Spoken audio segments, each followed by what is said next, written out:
네, 안녕하세요. 다시 한번 진행해 봅시다. 여러분들, 어떤 인공지능 생각하고 계세요? 어떤 인공지능 만들고 싶습니까? 질문 있으세요? 언제든지 질문하세요. 자, 우리가 이제 오늘부터 다뤄볼 문제입니다.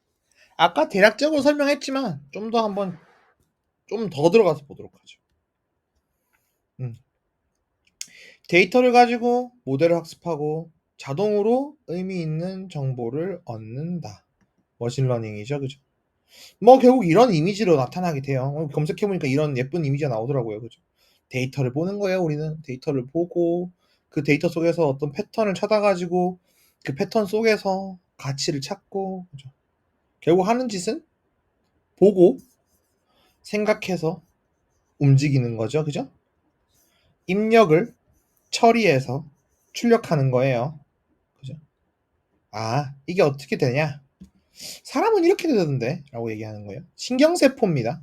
신경세포라고 하는 녀석이, 그죠? 축삭돌기 아마 맞을 거예요. 저도 시간이 오래돼가지고 잘 기억이 안 나는데, 축삭돌기로부터 돌기로 전기 자극을 받으면 이제 중간에 이 액선을 통과시키면서 전기 자극을 전도시켜서 끝에 이제 돌기로 빠져나가는 이런 흐름을 만드는 녀석이에요.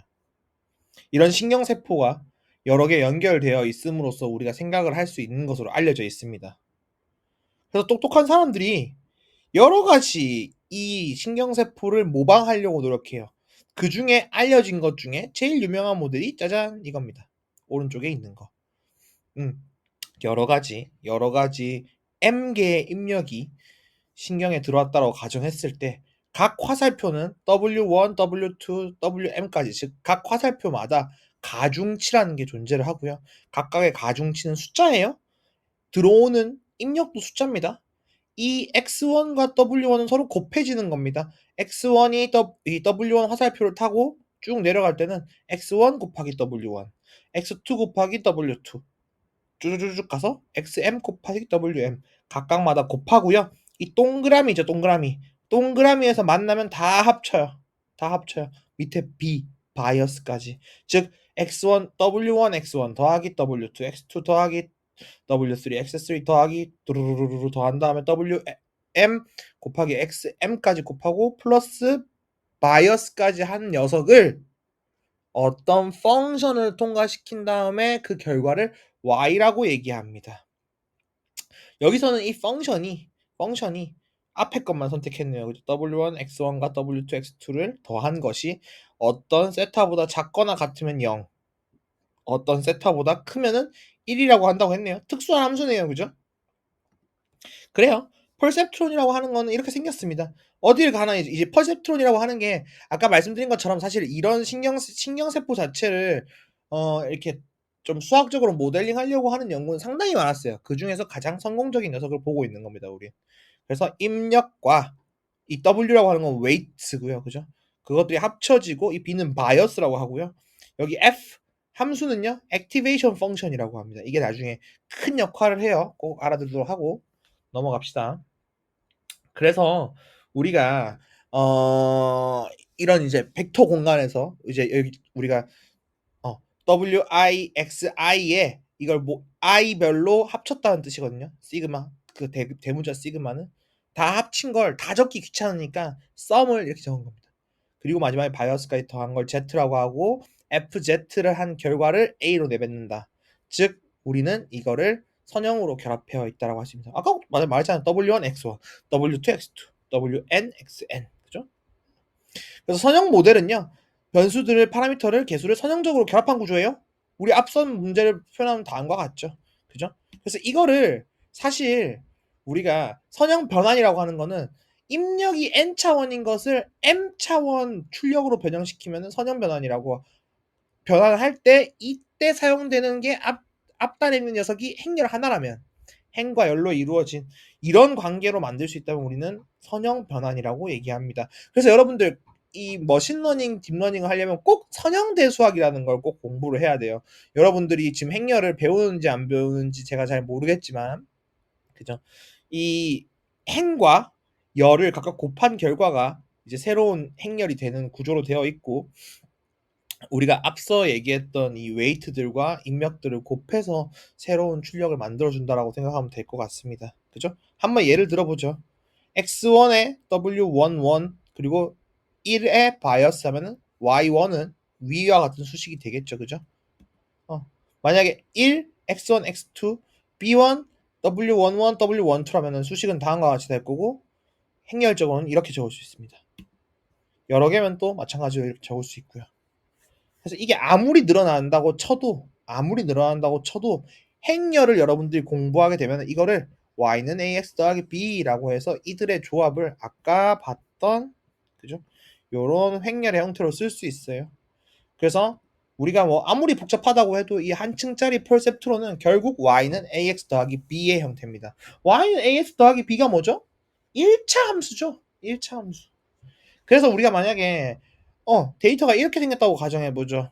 이렇게 분포되어 있다면 하나의 직선을 가지고 파란색과 노란색을 가를 수 있습니까? y는 ax 더하기 b라고 하는 녀석을 우리가 하나를 잘 그어가지고 이 둘을 둘로 갈라 놓을 수 있을까요?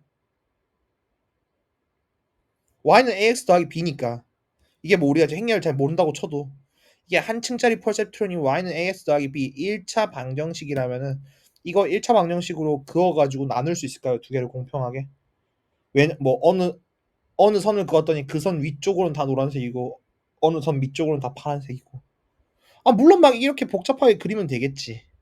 근데 그게 아니라 직선으로는 불가능하겠죠. 그죠? 이게 바로 그 유명한 XOR 문제입니다. 그죠? 그럴 때 이제 등장하는 게 뭐야? 활성화 함수입니다.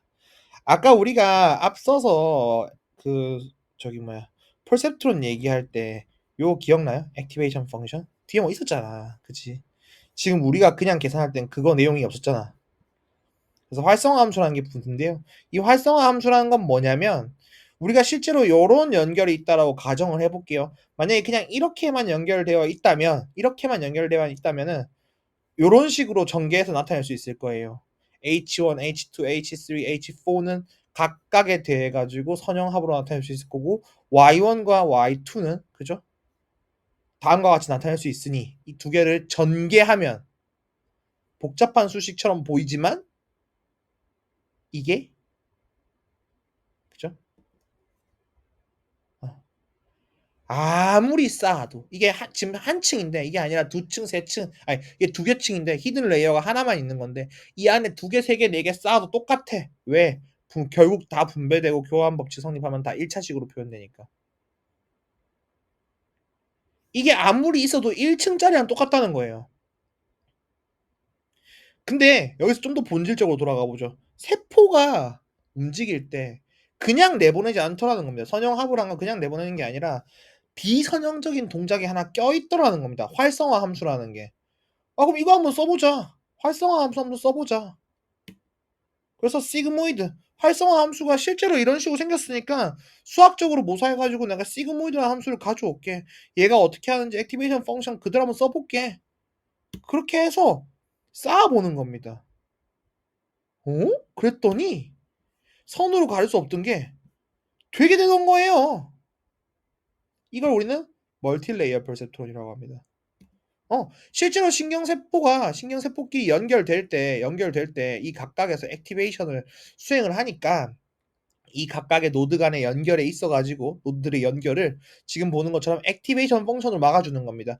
앞단의 아웃풋이 뒷단의 입력이 되고 앞단의 아웃풋은 그 직전의 액티베이션 펑션을 통과한 것이므로 그죠? 모든 게 전부 다 그냥 계산일 뿐이지.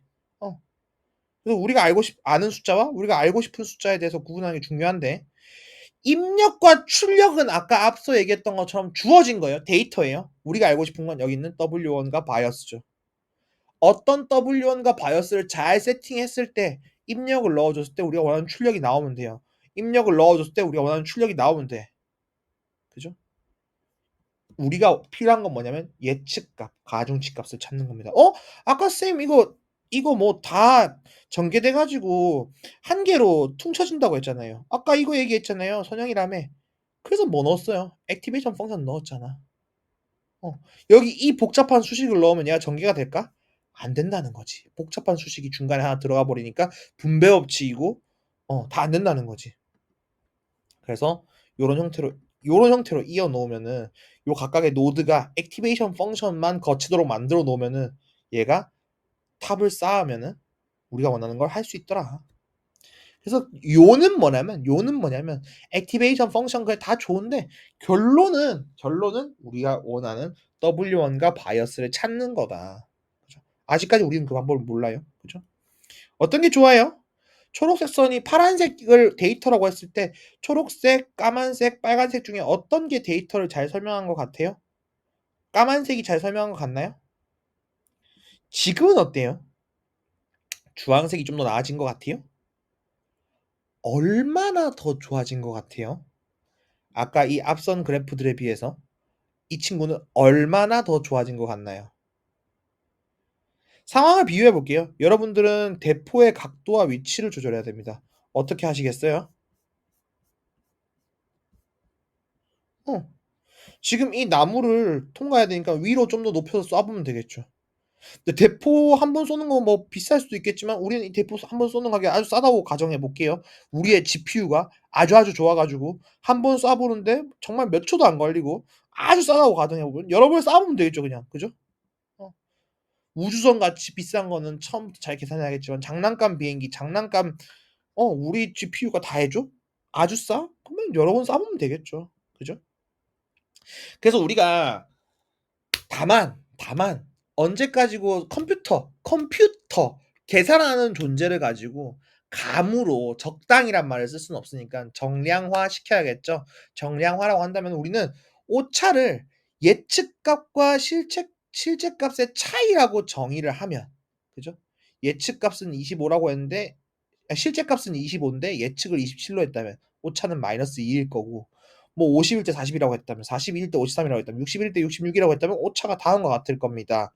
그랬을 때 이 데이터 포인트들별로 다른 오차가 발생했을 때 얘들을 제곱해서 합친다. 자, 이 두 개의 값을 실제 값과 예측 값, 내가 x를 넣어줬을 때 예측한 값의 차이의 제곱을 모두 합쳤네라는 뜻이에요. 즉 마이너스 2의 제곱, 10의 제곱, 마이너스 9의 제곱, 마이너스 5의 제곱을 다 합쳤을 때 210만큼의 비용 함수, 손실 함수. 우리 현재 모델은 정답값과 210만큼 차이가 납니다. 라고 표현할 수 있다는 거죠. 그럼 우리는 이 비용 함수, 혹은 손실 함수, 혹은 오차 함수, 혹은 목적 함수라고 불리는 이 녀석이 존재를 하게 되고, 만약 우리가 어떤 모델을 조금이라도 더 수정해가지고 이 비용 함수, 손실 함수, 오차 함수, 목적 함수의 값을 이전 210보다 조금만 더 낮출 수 있다면 그게 더 좋은 모델 아닐까요? 그죠? 그것이 뉴메리컬 솔루션 수치 해석학의 기본이 됩니다. 어떻게? 짜잔. 미분을 활용하게 됩니다. 더 힘들어지죠. 네. 이 뉴턴 메소드라고 하는데 뉴턴 방식에 따라 가지고 이 우리가 잘 알지 못하는 이 f라고 하는 함수가 어 언제 0과 만나는지 알기 위해서 각 점에서 미분을 통해서 그죠? 미분을 해서 x점과의 교점을 찾고 그 점에서 올라간 함수의 위치에서 또 한 번 더 미분을 하고 이거 반복하다 보면 0으로 간대요. 그죠? 뉴턴 랩서스 메소드. 그죠? 이런 미분을 해야 된다고 합니다. 왜일까요? 왜일까요? 해 보면 진짜 비슷해요. 해 보면 진짜 아주 빠른 속도로 이 근에 수렴합니다.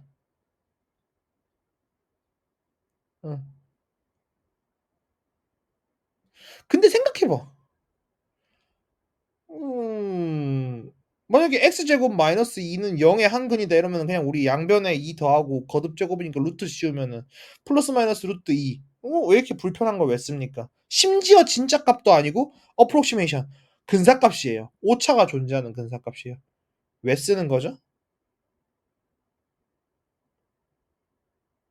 그냥 수학 문제 풀면 되잖아. 아까 그 잘난 이 함수 f 우리 뭐 많이 배우니까 그죠? f를 풀면 되잖아. 수식 풀듯이 차차차차차 해가지고 옆으로 나누고 보내고 무슨 법칙 해서 풀면 되는 거 아니야? 그거는 여러분들이 지금까지 풀이 가능한 것들을 잘 모아서 학교에서 배우고 있기 때문에 그렇습니다. 여러분들 이 왼쪽에 어떤 건지 아시겠죠? 그죠? 그 겨울왕국에 쓰인 시뮬레이션인데요. 여러분 실제로는 여러분이 나중에 이제 대학교도 가고 이제 나중에 더 큰 세계의 수학을 만나보게 되면 바로 직관적으로 이게 수식으로 풀리는 경우는 거의 없어요. 대부분 어프록시메이션이죠. 이 수치 해석처럼 최적화를 엄청나게 합니다. 반복적인 계산을 통해서 그려내죠. 엘리멘탈 같은 그죠? 애니메이션도 마찬가지고요. 그래서 이거 찾아보시면 나비의 스톡스 방정식이라는 게 있어요. 풀기만 해도 12억짜리 문제, 그죠? 미방 공식에 해답이 존재하는지 안 하는지 아는 그런 건데요. 결국 우리한테 미분이 필요해요. 미분이 필요하고 이걸 대략적으로 구하는 겁니다. 그래서 우리가 지금 만들고 있는 공부하고 있는 딥러닝이란 걸 그냥 한번 비유해 보면요. 주어진 입력과 우리가 미리 찾아놓은 아웃풋이 있어요. 이걸 우린 데이터셋이라고 하고요. 이거에 대해서 각각의 층으로 된 모델이라는 게 있는데 이 가중치를 조절해서 원하는 예측값을 대충 달성하는 가중치 값을 찾는 거예요. 대충. 여기서 대충이란 정확하지 않다는 뜻이에요. 그랬을 때 그럼 모델이 얼만큼 정확한지 어떻게 알아요? 비용함수. 아까 얘기했잖아. 비용함수. 비용함수.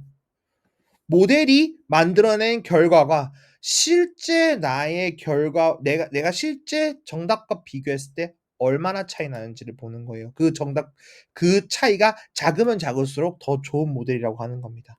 그렇게 해서 더 깊게 가길 원했던 거죠.